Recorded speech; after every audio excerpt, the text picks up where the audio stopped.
News 360, and it's live on news up here at this hour in Kanda. My name is Alfred Okansi. And I'm Natalie Ford to look at the top stories this evening. 360 Headlines is brought to you by Deluxe Paint, Heaven Black Mosquito Coil and Spray, Premier Health Insurance. Supreme Court dismisses injunction seeking to stop the president from going ahead with process of appointing a new electoral commission chair. Some fishermen in Cape Coast threaten to engage in criminal activities during the close season owing to unavailable jobs. Meanwhile, some fishermen in the western region migrating to Ivory Coast as closed fishing season nears. And in business tonight, government to bear 50% of interest to be paid on loans by companies under the One District, One Factory policy. And on the international front this evening, Zimbabwe's opposition says its candidate Nelson Chamisa has won Monday's presidential election. Stay with us throughout this bulletin. We'll bring you the details of these stories and some more news. The bulletin is streaming live all across the world on 3news.com and TV3 Ghana on Facebook. And our very first story this evening. Some fishermen in Cape Coast are threatening to engage in criminal activities during the closed season since they have no other means of survival. According to them, several appeals to governments to provide an alternative source of livelihood for them has not yet yielded any result. Adwa Adobia Owusu has been interacting with them. The Ministry of Fisheries and Aquaculture Development has taken a decision to close the sea to all forms of fishing activities to address the depleting fish stocks in Ghana. The decision to close the sea in August, according to the ministry, is based on a scientific research that indicated that major spawning takes place around that time. Hence, continuous fishing could be damaging. Even though the leadership of the inshore canoe fishermen have assented to the ban, some fishermen are not happy. In the central region, the fishermen say they are not ready for the ban as they have no alternative means of livelihood. For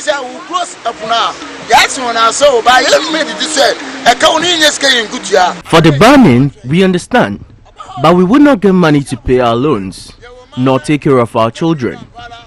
It will affect us.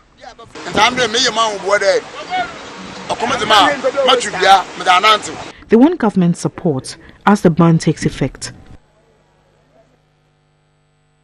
Now, some fishermen in the western region have started leaving to neighboring countries such as Cote d'Ivoire and Liberia to avoid the close season, which starts from August 7 to September 2. Our correspondent Irama Smith visited the Sekondi landing beach and has filed the following report. I'm at the Sekondi beach and business is very brisk here. Some fishermen have returned from sea and I can see some sharks, some mackerels all here. They are selling their stock to the fishmongers. Barely a week from now, all of this will come to a halt. Why? Because of the ban on fishing by government. I'm here to find out their alternative means of livelihood. Are they looking at other options or they are going to wait until the ban is lifted, then they return to work? If things have turned out this way, they should speak to our various banks so they wouldn't charge us extra interest within this 1 month period. As fishermen, our only source of livelihood is the sea. We cannot rub shoulders with government once they said there should be no fishing. As a result of this ban, many men resort to stealing. We all live to sea. I sell creams here. I make either 200 cedis or 150 cedis. I don't get it like this when I sell outside the shores. I've only made plans to leave for Cote d'Ivoire. If I stay in Ghana, my mom and I will get hungry. Those leaving for Cote d'Ivoire are many. Beginning next week to 6 August, there wouldn't be anyone left.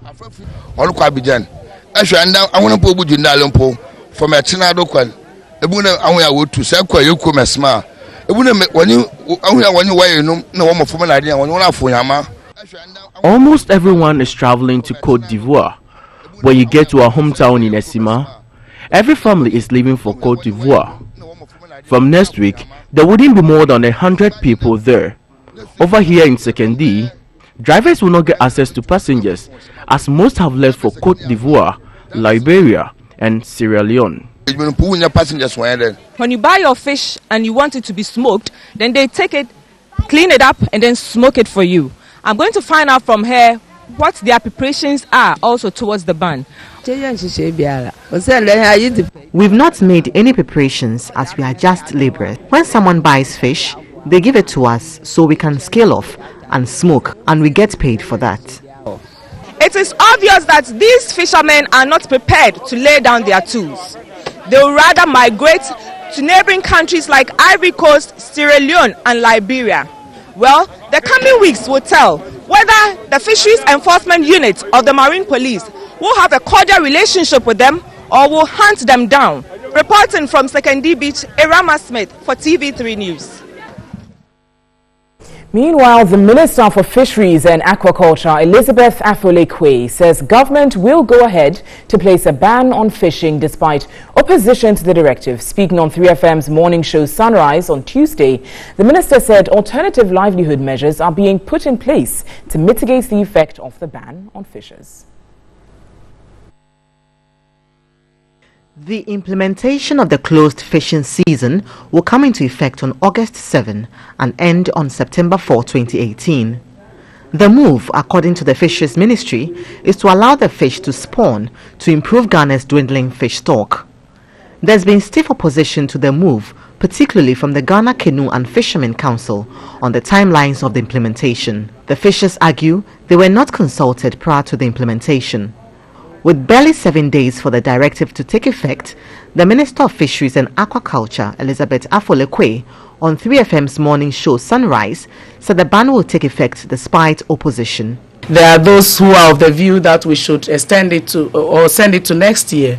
The decision to do this close season in August emanated from the fishers themselves and also from the research work that was done. So we had to align what the fishers had told us with what the researchers have also presented to us to come up with the August close season. The minister also denied ever asking fisher folks to go and collect plastic as alternative means of surviving. I am a daughter of the soil. I was raised to respect my elders. I cannot go out there. I have never stood on any platform to say that fishers should go out and pick plastics. I never said that. She outlined other alternative livelihood arrangements being put in place, including the setting up of salt production plants at coastal areas.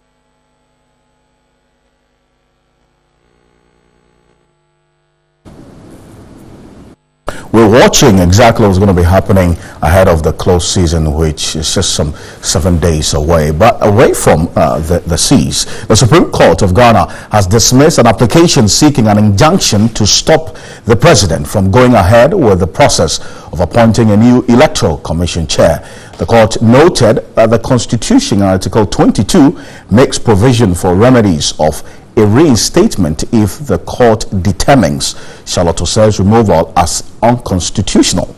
Here's a report by Godfrey Tenam. An interlocutory injunction filed by a private citizen, Fafali Nyunato, at the Supreme Court sought to restrain President Akufo-Addo from appointing a new chairperson of the Electoral Commission until a substantive suit challenging the removal is determined by the court. Earlier, Fafali had filed a suit at the Apex Court challenging the legality of the processes that led to the removal of Charlotte Osei. The plaintiff in a substantive case claimed, among other things, that the committee that recommended the removal of Charlotte Osei and her two deputies exceeded its jurisdiction by defining the scope of application of provisions of the 1992 Constitution, including Articles 44(2) and 146. She indicated the committee acted in violation of Article 130A by usurping the exclusive jurisdiction of the Supreme Court to interpret the provisions of the 1992 Constitution. The president, irrespective of the suit, went ahead to appoint Jane Mensah as the new Electoral Commission chair. The ruling on Tuesday, July 31, saw a 7-member panel unanimously dismissing the interlocutory injunction application. Godfrey Tanam, TV3 News, Accra. Now, a group calling itself Concerned LLB Graduates have petitioned government to decentralize the furthering system of law school education in the country. According to them, the Ghana Law School alone is not enough to facilitate the tutorage of the teeming number of law students who graduate from the various law faculties every year. The group, under the umbrella name Concerned Law Students, reiterated the Apex Court's judgment. Spokesperson for the group, Ni Adokwe Kojo, described the group's position as one not intended to incite rebellion, but seek a peaceful redress to the situation. We believe that with the evidence that speaks for itself, they will be minded to do what is deemed fit. We will not dictate whether they should cancel the examination or otherwise. But we believe that at the bottom line is that the nobility of this profession and the process leading to it should not be compromised.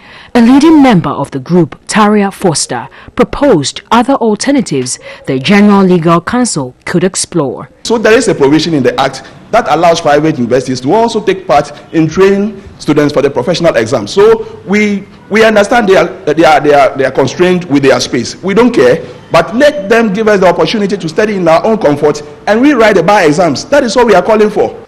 Over the past months, some law students who failed the Ghana Law School entrance examination have cried foul, demanding an explanation from the General Legal Counsel. Foreign traders in Ghana have been expressing their displeasure with the Ministry of Trade and Industry for a ban against foreigners who are engaged in domestic trade. If you recall, although the ban has since been suspended, traders are uncertain about the ministry's final approach to solving the problem. Public Relations Officer of the Ministry of Trade and Industry, Prince Boateng, says the ban will be enforced despite the postponement. Ghanaian traders have for months entreated government to address the problem of foreign traders who are into domestic retail trade, a situation they complain has crowded out the market share of local retailers. The ministry responded with a directive to enforce Section 27(1) of GIPC Law 2013 Act 865, which states that a person who is not a citizen or an enterprise which is not wholly owned by a citizen shall not invest or participate in the sale of goods or provision of services in a market, petty trading or hawking or selling of goods in a stall at any place. The ban resulted in hostility between local and some foreign traders and was fiercely contested by foreign trade representatives. So nobody should talk in terms of saying foreigners or maybe Nigerian traders should leave the market. Leave market to where? The ban has since been suspended by the sector ministry pending detailed consultation with stakeholders. Public Relations Officer of the ministry explains the suspension of the ban is temporary. Ministry of Trade and Industry, exactly, we know what we are doing. However, we have laws in this country. We have our nationals who are engaged in serious business, and we need to protect our nationals. But we must do so mindful of the fact that we also have citizens in other countries. We are considering a lot of options, including the one that we came up with initially, because that is the law. But the law must be enforced in an atmosphere of diplomacy. He insists the ban does not contravene ECOWAS protocols. We have never infringed on any ECOWAS protocol. Free movement of goods and people is under restrictions, and those restrictions must be adhered to. Prince Boateng encouraged Ghanaian traders to be calm as the ministry addresses the challenge. Meanwhile, the former Minister of Trade and Industry, Ecosfio Gabra, says government is not doing enough to resolve the current impasse between foreign traders in retail business and the Ministry of Trade and Industry. He spoke exclusively to my colleague, Ebenezer Ajekum Boateng. I can't say I've studied the way NPP is handling it as well as I would love to. All I know is that they give an ultimatum that if foreign traders have not left certain marketplaces by a certain date, then something was going to happen. I don't know what the something was going to be, because my first task when I became Minister of Trade and Industry, I believe it was October 10th, 2014, was at 9 o'clock when I arrived in my office to go straight to the Supreme Court within 30 minutes and have a conversation with then Chief Justice Theodora Wood, who agreed that she was ready to set up even special courts to prosecute foreign traders in our marketplaces. She also agreed to train officials of the Ministry of Trade, officials from the Attorney General's Department, and a number of police officers. Over 40 of them were trained in specific processes for prosecuting such people. The courts were set up, the trainers were ready. Then we told the traders, Ghana Union of Traders Associations, that you are the complainants. You are the ones who work with the foreigners in the same marketplace. You know where the Chinese and whoever else is allegedly taking business from you. Now go and use your mobile phones and take photographs of these people and bring them as evidence so the prosecutions can start. I can say that for the 2 years that I was Minister of Trade and Industry, I did not get that evidence. So I don't know what evidence they are now going to present to the current government which will allow the prosecutions to take place. But if they are able to do that, then that's good progress. A report arrived that Construction Bank is expected to fold up by the end of August 2018. The closure is subject to the central bank's approval. Now, sources say an official notification has been sent to the regulator, that's the Bank of Ghana, to approve the closure. According to reports, some staff have been told not to report for duty tomorrow, and only a skeletal staff will be in place to manage the process until the eventual closure. According to sources, the move has been influenced by some challenges in the meeting of the new capital requirement of 400 million cedis by the close of this year. TV3 understands that a board meeting held earlier this week finalized the decision to fold up. A communication has reportedly been already sent out to some customers of the bank on how to retrieve their deposits. Sources say the fold up has nothing to do with liquidity challenges, but purely a shareholder's decision resulting in a regulatory action.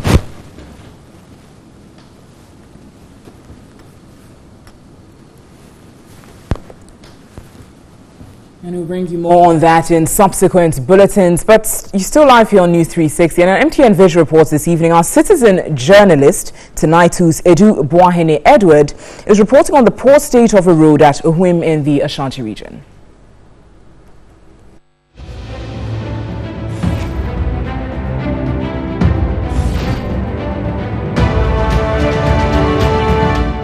This is the road that links Kumasi to Barekese. And apart from the numerous potholes we see on this road, there is a very big hole which is serving as a death trap closer to the road. We can just observe this concrete pavement which has been designed at this side of the road has been washed. And everything here has been destroyed. It has been here for over 3 years. And the Ghana Highway Authority must do something about it. I am Edu Boahene Edward, reporting from Oshim.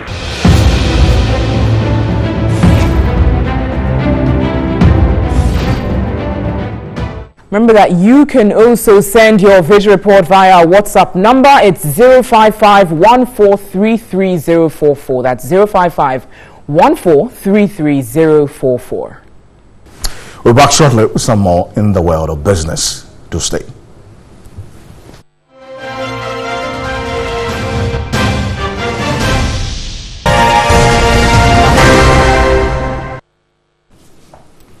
Well, thanks for staying with us on News 360. Good evening. My name is Nanikia Mensah Brampa, and telecommunication company MTN on Tuesday, July 31, has completed its initial public offering. The company is ceding 35% of its shares to the public to complete the regulatory processes after it secured one of the 4G spectrum license. It's been over 2 months since MTN opened up for the public to own a stake in the company. The initial public offering opened to both resident and non-resident buyers, with the telecom company insisting that it would consider locals.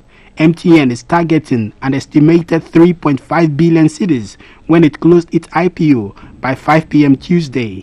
And we expect that the offer will be successful and MTN will commence trading on the floor of the exchange somewhere early September.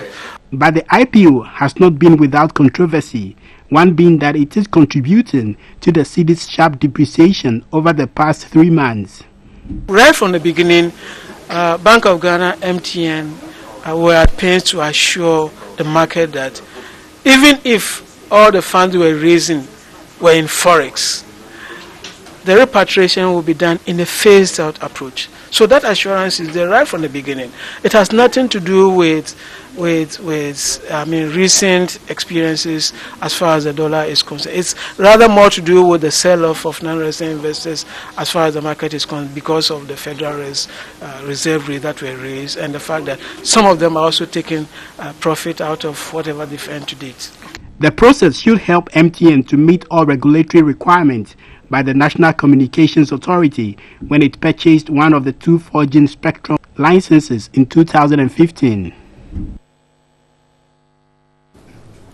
Right, so talking about the new taxes, the Ghana Revenue Authority GRA will begin to charge high engine capacity vehicles effective Wednesday, August 1, 2018. Now, under the new tax regime, vehicles with engine capacity of 2,950 cubic centimeters and more are required to pay respective levies according to a release from the GRA. The Driver and Vehicle Licensing Authority, DVLA, is authorized by the law to collect the levy on behalf of government. Now, with effect from Wednesday, August 1, 2018, the levy shall be paid on the registration of vehicles and subsequently on or before the annual renewal of the roadworthy certificate of such vehicles. The levy is also imposed on vehicles existing prior to the passage of the law within the specified cubic centimeters. Also, vehicles whose roadworthiness certificates have already been renewed prior to the passage of the law in 2018 will pay the levy starting from their next renewal date in 2019.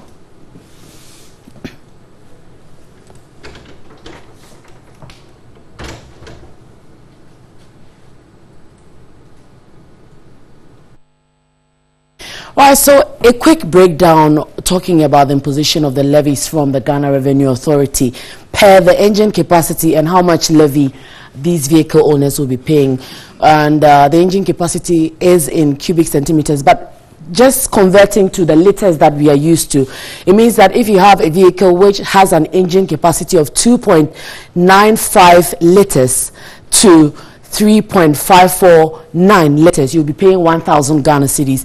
And same for 3.55 liter cars to 4.049 liter cars, you will be paying 1,500. And if you have a vehicle with an engine capacity above 4.049 liters, you would also be paying a levy of 2,000 Ghana cedis to the DVLA when you are renewing your roadworthy certificate or you're taking a new car to register for a roadworthy certificate. Again, these vehicles will be exempted from the particular levy that we are talking about, between 1,000 and 2,000 Ghana cedis. I'm talking about tractors, ambulances, commercial vehicles that have the capacity to transport more than 10 persons, commercial vehicles for the transport of goods, and other exemptions as may be prescribed by the minister responsible for finance. So I'm sure these would be reviewed as and when the Minister of Finance comes out to say, well, I've exempted this particular vehicle, or I'm including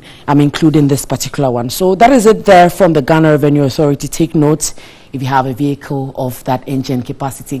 Away from that now, the government has revealed that it will bear 50% of interest to be paid on loans by companies who are under the One District, One Factory policy. Senior Minister Yao Osafo-Maafo was convinced this will attract more companies in the private sector to participate in government's flagship project. The One District, One Factory policy is one of government's flagship programs to industrialize the economy and create jobs to reduce the rising unemployment rate in the country.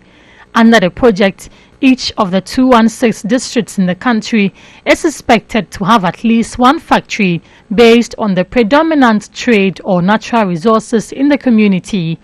According to the senior minister, out of the 781 proposals submitted, 50 have been appraised, with 15 approved for implementation by the close of 2018.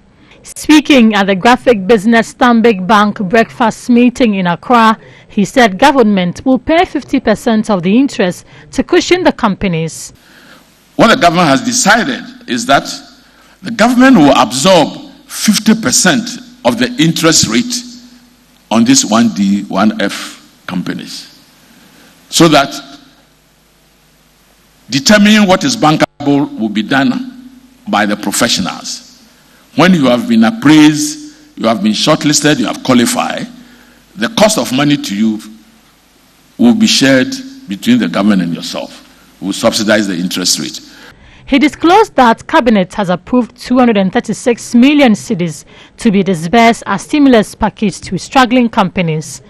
And the government has made an allocation of 236 million cedis, nearly $50 million, to support the stimulus package. It is expected that the first 50 factories will be operational by the close of year 2018. Right, so let's revisit the Ghana Stock Exchange, where the managing director of the exchange is calling for local content of listing on the Ghana Stock Exchange. He wants government to make it a requirement for companies, especially multinationals, as part of their licensing approval to list on the local bourse. Now, speaking at a half-year review of the stock market, he said this will ensure a more liquid and robust stock market. The value of traded shares in the half year to June 2018 was higher than in 2017, especially for the equity market. There was an appreciable gain for the GSE Composite Index when compared to inflation, interest and exchange rates.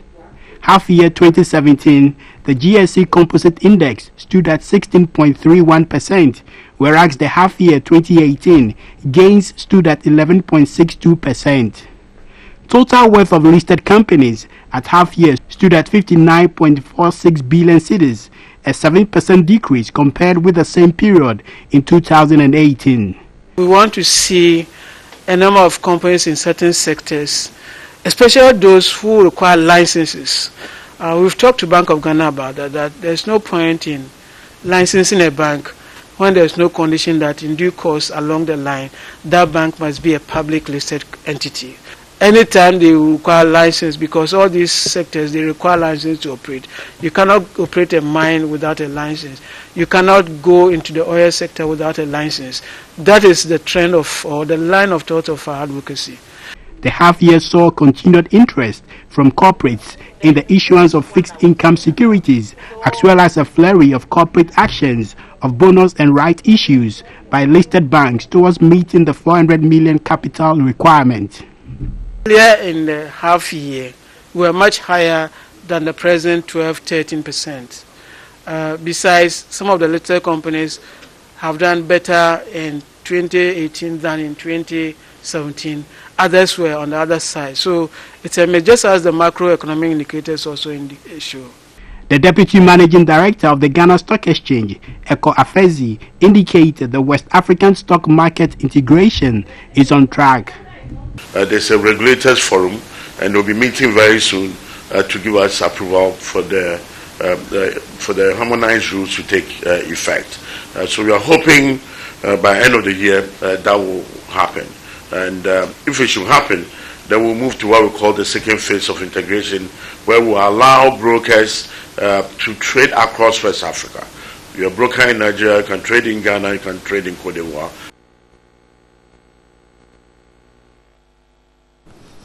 Okay, so that's it for Business Tonight. There's more on 2news.com. My name is Nanekia Mensah-Brampa. Alfred is standing by. Let's return back to the sea. So the Ghana National Canoe Fishermen Council is demanding an unqualified apology from the Fisheries Minister, that's Elizabeth Afole Koi, for asking them to collect plastic waste as an alternative livelihood during the controversial closed fishing season. The council viewed the comment as insulting and disrespectful and has threatened to visit the presidency if nothing is done about it by Thursday, and even though the minister says she never made that comment. The debate over the impending August 7 and September 4 closed fishing season continued to range on, with the artisanal fishers insisting on postponement to next year. Their reasons, among others, include an alternative livelihood, since the ministry failed to involve them in the consideration stage, allowing them to invest towards this year's major season. The Minister for Fisheries and Aquaculture Development, Elizabeth Na Afulekwe, in response, is alleged to have said that the fishers should use the period to collect plastic waste from the beaches. This the fisher folks considered insulting and highly disrespectful. Because if we should use about 500,000 Ghana cedis, 200,000 Ghana cedis, 300,000 Ghana cedis to come up with a business like that and employ people, if you ask us that we should beach our canoes and go and pick up plastic waste, for us we see it as very offensive, very insulting, very degrading.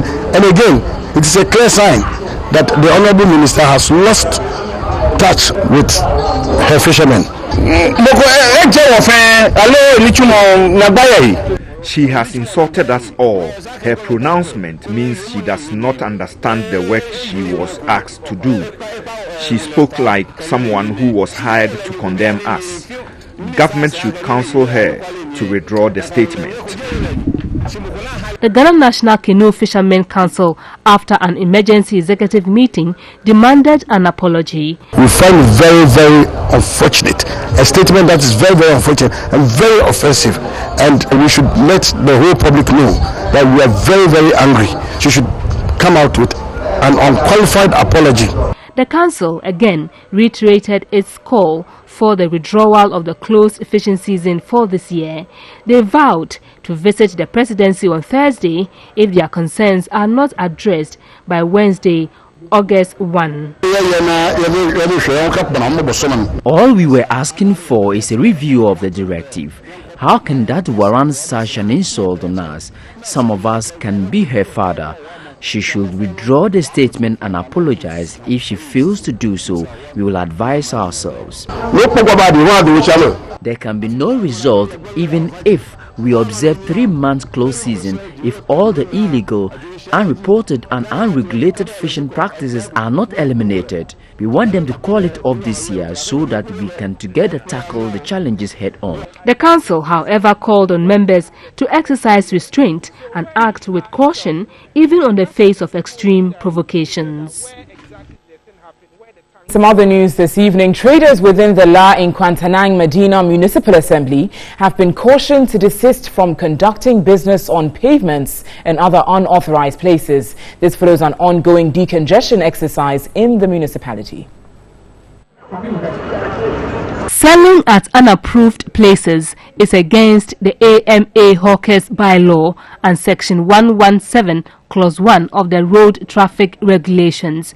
The activities of such traders obstruct the free movement of vehicles and persons and contribute to the indiscriminate disposal of waste. As part of efforts to get traders off the streets and other unapproved places, the La Nkwantanang Medina Municipal Assembly is embarking on a decongestion exercise.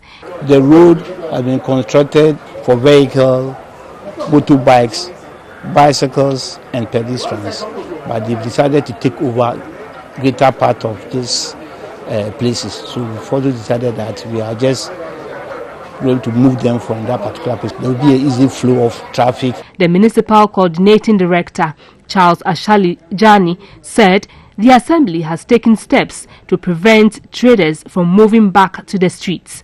We have recruited a number of task force and city guards, and we plan that early in the morning they will be at post and they will make sure that they won't allow anybody to sell on the pavement. We've also called for police enforcement. They also be coming in batches So just to sustain the exercise. Traders selling at unauthorized places in the municipality have been relocated here.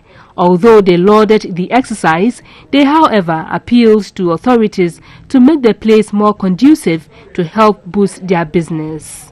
The assembly has provided us with washrooms. What is left now is where to keep our wares when we close. You're watching News 360 all across the world. You're watching us on 3news.com. We've got the latest of news from the world of sports coming up shortly. Stay with us.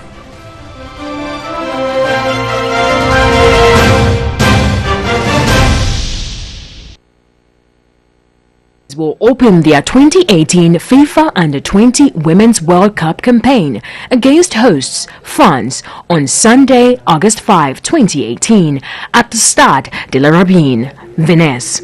The Princesses will take on the Netherlands on August 8 at the Stade de la Rabine and later face off New Zealand on August 12 at the Stade Guy Peru. This will be the team's fourth appearance at the Under-20 World Cup. After failing to progress from the group stages in their previous editions, coach Youssef Bazigi's realistic target is to get out of the group stage. Even though we have not prepared adequately, we are still looking at crossing the group stage before we think of any other thing. Because if we talk much about going to the semis or the quarterfinals and what have you, we've been over ambitious. Despite not going with their star girl Priscilla Idubia and other players due to injuries, Sandra Owusu-Ansah and Ernestina Abambila hope for glory. We are ready to win the cup. Like, the match is not easy, but we will try our best to win that match. All we have to do, we have to win the game for them. We have to qualify out of the group stage so that they will be happy. Main focus is to qualify out of the group stage. After that, then we make our way for that. We are going to take the trophy back to Ghana. The 2018 FIFA Under-20 Women's World Cup will be contested by 16 teams from 6 confederations between August 5 and August 24.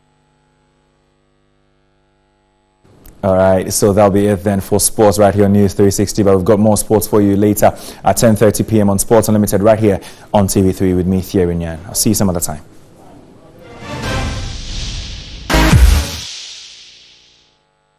It's time to settle down for some entertainment news tonight on News 360. My name is Miriam Osei Ajuma. Now, entertainment critic Francis Doku has called on musicians and other persons in the creative industry to come up with strategic ways to keep veterans surviving in the creative sector.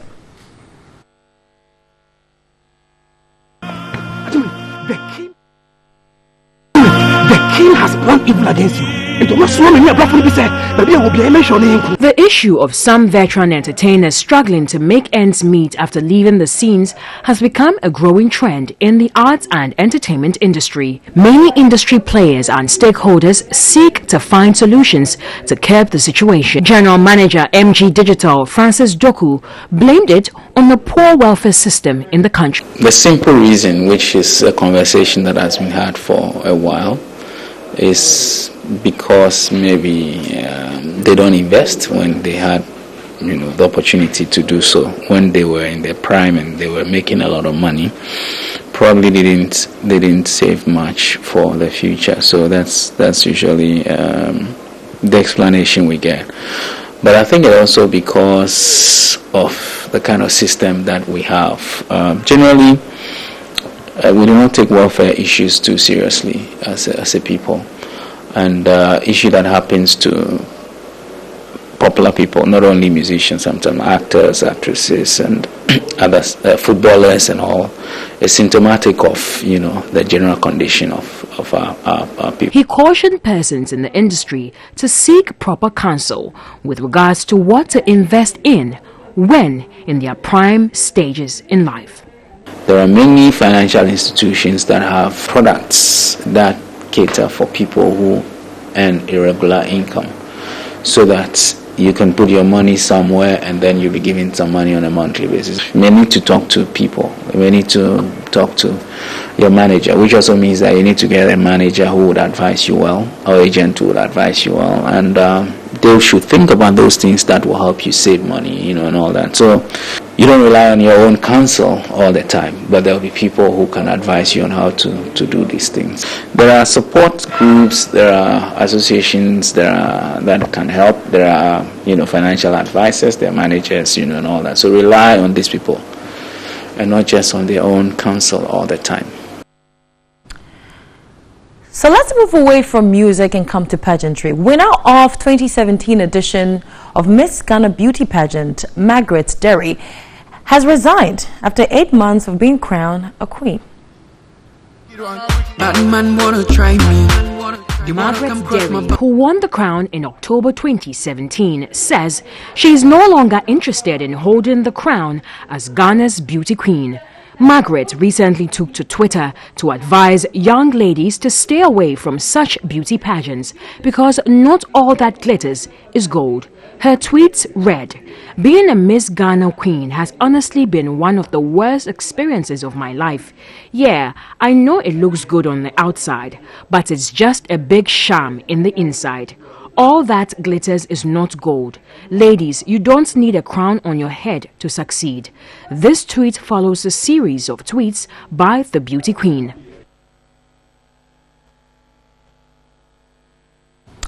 Well, on that note, that's about it for entertainment news. There's more on 3news.com. My name is Miriam Osei Ajuman. I'll be on 3FM 92.7 at 10 tomorrow for the Urban Blend.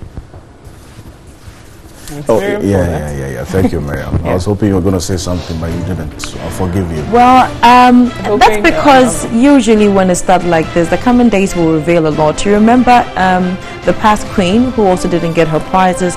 It turned into something else. There was an investigation that didn't end anywhere. So I'm just waiting and observing to see what comes out of this. Absolutely, I agree. On behalf of the rest of the team, we want to say thank you. My name is Alfred Okansi. And I'm Natalie Ford. Visit our website. It's 3news.com for some more news. As always, news at 10 will simulcast on our sister station, 3FM 92.7. Thanks for watching. Have a lovely evening.